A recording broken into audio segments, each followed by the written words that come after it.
Let's start with the interface that is basically the base of this this pattern. So we can see that we have this computer interface with a single method, compute, and the three objects, the three concrete objects that will implement this interface will implement this this method as well, of course, but the implementation will be slightly different for each and every one.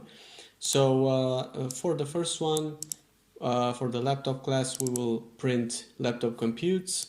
For phone, phone computes, and for smart TV, you will have this result in the console. Alongside, we have the computer factory, which will have basically a get computer method that will return the type of computer that we want to create. So if we supply in this method a laptop as the computer that we want to create, then this if statement will be executed and a new laptop will be returned, and so on and so forth for the rest of the objects that we can create in this factory class, in this computer factory class.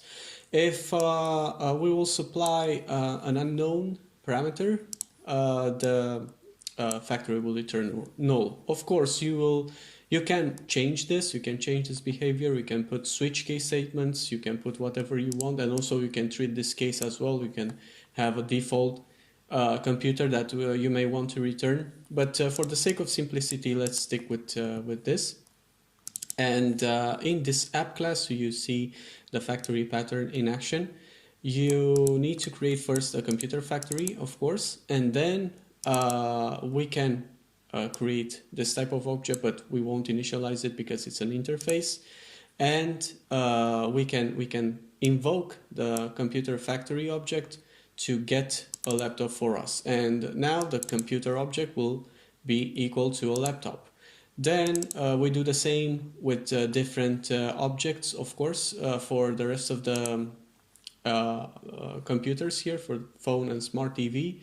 So basically you will see in the console laptop computes, phone computes, and smart TV computes. But let's see this in action actually. Let's execute this code, and you can see we have the expected output here.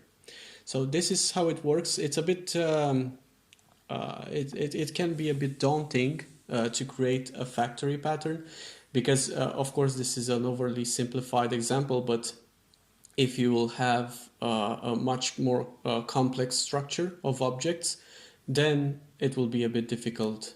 And also you will need to think about this from the beginning. So this is actually a decision that needs to be made before you start coding. So that's it for the factory pattern. Join me in the next tutorial where we are going to discuss about singleton pattern.